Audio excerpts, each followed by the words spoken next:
ಈ ವಿಡಿಯೋದಲ್ಲಿ ತೋರಿಸ್ತೀನಿ ಹೇಗೆ ನೀವು GST ಅಪ್ರೂವ್ ಆದ್ಮೇಲೆ ಫಸ್ಟ್ ಟೈಮ್ ಲಾಗಿನ್ ಮಾಡ್ತೀರಾ, ನಿಮ್ದು ಲಾಗಿನ್ ID ಮತ್ತೆ ಪಾಸ್ವರ್ಡ್ ಹೇಗೆ ಸೆಟ್ ಮಾಡ್ತೀರಾ, ಮತ್ತೆ ಬ್ಯಾಂಕ್ ಅಕೌಂಟ್ ಹೇಗೆ ಆಡ್ ಮಾಡ್ತೀರಾ, ಮತ್ತೆ ಸರ್ಟಿಫಿಕೇಟ್ ಹೇಗೆ ಡೌನ್ಲೋಡ್ ಮಾಡ್ತೀರಾ.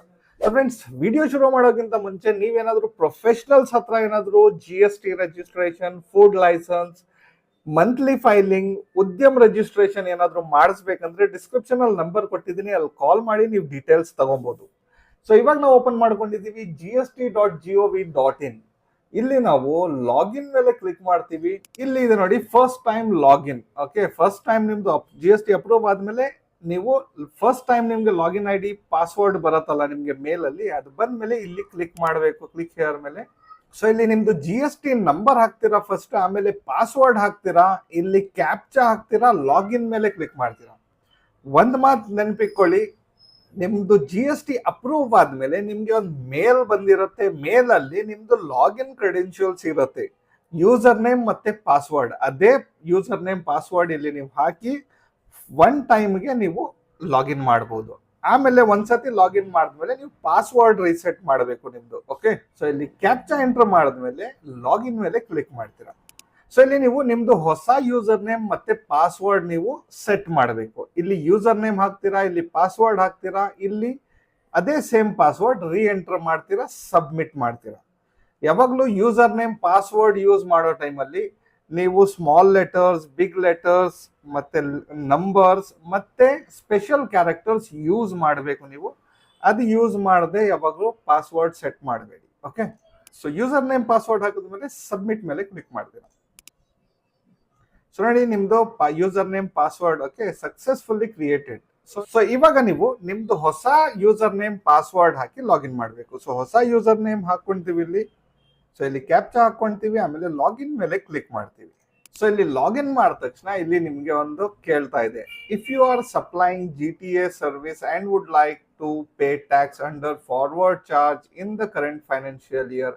ಅಂದ್ರೆ ಇದು ಕೇಳ್ತಾ ಇರೋದು ನೀವೇನಾದ್ರೂ ಸಪ್ಲೈ ರಿಲೇಟೆಡ್ ಓಕೆ ಗುಡ್ಸ್, ಇದು ಟ್ರಾನ್ಸ್ಪೋರ್ಟೇಷನ್ ರಿಲೇಟೆಡ್ ಏನಾದ್ರು ಬಿಸ್ನೆಸ್ ಮಾಡ್ತಾ ಇದ್ರೆ ನೀವು, ಕೊರಿಯರ್ ಸರ್ವಿಸ್ ಅದೆಲ್ಲ ಬರುತ್ತಲ್ಲ, ಸೊ ಇಲ್ಲಿ ನೀವು ಎಸ್ ಮಾಡಬೇಕು, ಇಲ್ಲ ಅಂದ್ರೆ ನೀವು ನೋ ಮಾಡಬೇಕು. ಓಕೆ, ಸೊ ಇಲ್ಲಿ ಕೇಳ್ತಾ ಇದೆ ಇವಾಗ ನಿಮ್ಗೆ ನಿಮ್ದು ಬಿಸ್ನೆಸ್ ಏನು. ನೀವು ಮ್ಯಾನುಫ್ಯಾಕ್ಚರರ್ ಇದ್ರೆ ಇಲ್ಲಿ ಮ್ಯಾನುಫ್ಯಾಕ್ಚರರ್ ಸೆಲೆಕ್ಟ್ ಮಾಡಬೇಕು, ಟ್ರೇಡರ್ ಇದ್ರೆ ಟ್ರೇಡರ್, ಇಲ್ಲ ಸರ್ವಿಸ್ ಪ್ರೊವೈಡರ್ ಇದ್ರೆ ಸರ್ವಿಸ್ ಪ್ರೊವೈಡರ್. ಸೊ ನಮ್ದು ಇರೋದು ಸರ್ವಿಸ್ ಪ್ರೊವೈಡರ್. ಸೊ ಇಲ್ಲಿ ಓಕೆ ಮಾಡ್ತೀವಿ, ಸಬ್ಮಿಟ್ ಮೇಲೆ ಕ್ಲಿಕ್ ಮಾಡ್ತೀವಿ.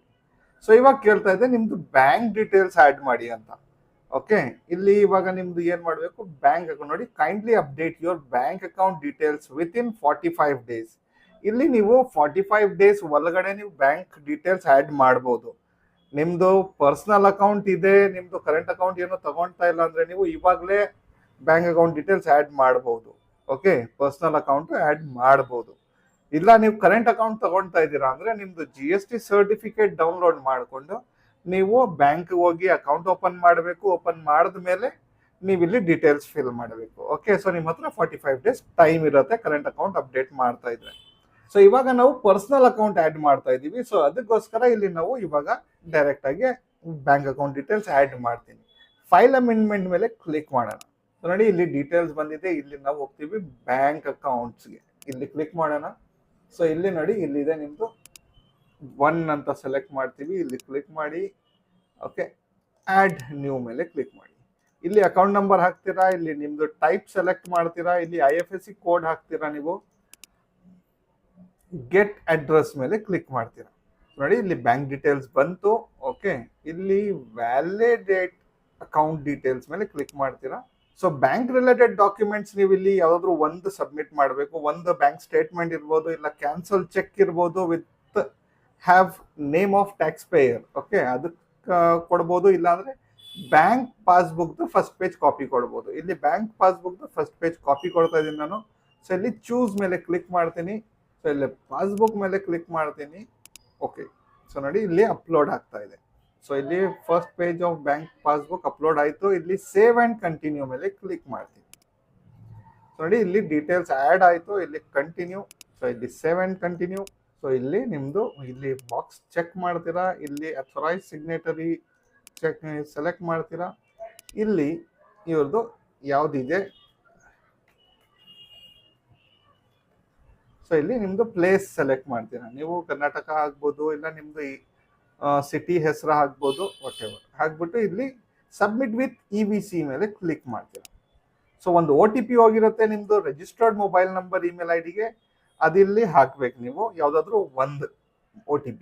ಸೊ ನೋಡಿ OTP ಹಾಕ್ಬಿಟ್ಟು ಸಬ್ಮಿಟ್ ಮಾಡಿದ್ಮೇಲೆ ನಿಮ್ದು ಸಕ್ಸಸ್ಫುಲ್ ಆಯ್ತಿದೆ, thank you for submission. Okay, ನಿಮ್ದು ಬ್ಯಾಂಕ್ ಡೀಟೇಲ್ಸ್ ಸಬ್ಮಿಟ್ ಆಯ್ತು. ಸೊ ಇವಾಗ ವೆರಿಫೈ ಆಗತ್ತೆ, ವೆರಿಫೈ ಮಾಡಿಬಿಟ್ಟು ನಿಮ್ದು ಡಾಕ್ಯುಮೆಂಟ್ಸ್ ಎಲ್ಲ ಕರೆಕ್ಟ್ ಆಗಿದ್ರೆ ಓಕೆ, ಅದೇನೋ ತೊಂದರೆ ಇಲ್ಲ. ಏನಾದರೂ ಪ್ರಾಬ್ಲಮ್ ಇದ್ರೆ ಬ್ಯಾಂಕ್ ಡೀಟೇಲ್ಸ್ ಅಲ್ಲಿ ನಿಮಗೆ ಮೇಲಲ್ಲಿ ನೋಟಿಫೈ ಮಾಡ್ತಾರೆ. ಓಕೆನಾ? ಸೊ ಇವಾಗ ಡೌನ್ಲೋಡ್ ಮಾಡ್ಕೊಳ್ಳೋಣ ಸರ್ಟಿಫಿಕೇಟ್ ಡೌನ್ಲೋಡ್ ಮಾಡೋಕ್ಕೆ ಇಲ್ಲಿ ಹೋಗ್ತೀವಿ ಸರ್ವಿಸಸ್, ಯೂಸರ್ ಸರ್ವಿಸಸ್ ಅಲ್ಲಿ ಇಲ್ಲಿ ವ್ಯೂ ಡೌನ್ಲೋಡ್ ಸರ್ಟಿಫಿಕೇಟ್ ಮೇಲೆ ಕ್ಲಿಕ್ ಮಾಡ್ತೀವಿ. ಸೊ ಇಲ್ಲಿ ನೋಡಿ ನಿಮ್ದು GST ಸರ್ಟಿಫಿಕೇಟ್ ಓಕೆ ಜನರೇಟ್ ಆಗಿದೆ, ಇಲ್ಲಿ ಕ್ಲಿಕ್ ಮಾಡೋಣ. ಸೊ ಫ್ರೆಂಡ್ಸ್ ನಮ್ದು ಸರ್ಟಿಫಿಕೇಟ್ ನೋಡಿ ಡೌನ್ಲೋಡ್ ಆಯ್ತು, ಇದು ಫುಲ್ ಸರ್ಟಿಫಿಕೇಟ್ ನಿಮ್ದು. ಓಕೆ, ಸೊ ಫ್ರೆಂಡ್ ನಿಮ್ಗೆ ಏನಾದರೂ ಬೇರೆ ಡಾಕ್ಯುಮೆಂಟ್ಸ್ ಮೇಲೆ ಇಲ್ಲ ಯಾವ್ದಾದ್ರು ಬೇರೆ ಟಾಪಿಕ್ ಮೇಲೆ ನಿಮ್ಗೆ ವಿಡಿಯೋ ಬೇಕಂದ್ರೆ ನೀವು ನನಗೆ ಕಮೆಂಟ್ಸ್ ಅಲ್ಲಿ ಹೇಳ್ಬೋದು, ನಾನು ಅದ್ರ ಮೇಲೆ ವಿಡಿಯೋ ಮಾಡಕ್ಕೆ ಟ್ರೈ ಮಾಡ್ತೀನಿ. ಓಕೆ, ಮತ್ತೆ ನಿಮ್ಗೇನಾದ್ರೂ ಸರ್ವಿಸಸ್ ಯೂಸ್ ಮಾಡ್ಬೇಕಾ ಪ್ರೊಫೆಷನಲ್ಸ್ ಹತ್ರ, GST ಸರ್ಟಿಫಿಕೇಟ್ ಮಾಡಿಸೋದಿರ್ಲಿ, ಇಲ್ಲ ನೀವು ಫುಡ್ ಲೈಸೆನ್ಸ್ ಮಾಡಿಸೋದಿರ್ಲಿ, MSME ಉದ್ಯಮ ರಿಜಿಸ್ಟ್ರೇಷನ್, ಇಲ್ಲ ಮಂತ್ಲಿ ಫೈಲಿಂಗ್ ಮಾಡಿಸ್ಬೇಕು, ಪ್ಯಾನ್ ಕಾರ್ಡ್ ID ಕಾರ್ಡ್ ಮಾಡಿಸ್ಬೇಕಂದ್ರೂ ನಿಮಗೆ ನಂಬರ್ ಕೊಟ್ಟಿದ್ದೀನಿ ಡಿಸ್ಕ್ರಿಪ್ಷನ್ ಅಲ್ಲಿ, ಆ ನಂಬರ್ ಕಾಲ್ ಮಾಡಿ ಡೀಟೇಲ್ಸ್ ತಗೊಬೋದು ನೀವು. ಓಕೆ, ಮತ್ತೆ ಯಾರಿಗಾದ್ರೂ ಯೂಸ್ಫುಲ್ ಅನ್ಸಿದ್ರೆ ವಿಡಿಯೋ ಇದು ಲೈಕ್ ಮಾಡೋದು ಮರಿಬೇಡಿ. ಓಕೆನಾ ಫ್ರೆಂಡ್ಸ್, ನಡಿ ಸಿಗೋಣ ಫ್ರೆಶ್ ಟಾಪಿಕ್ ಜೊತೆಗೆ ನೆಕ್ಸ್ಟ್ ವಿಡಿಯೋ ಅಲ್ಲಿ.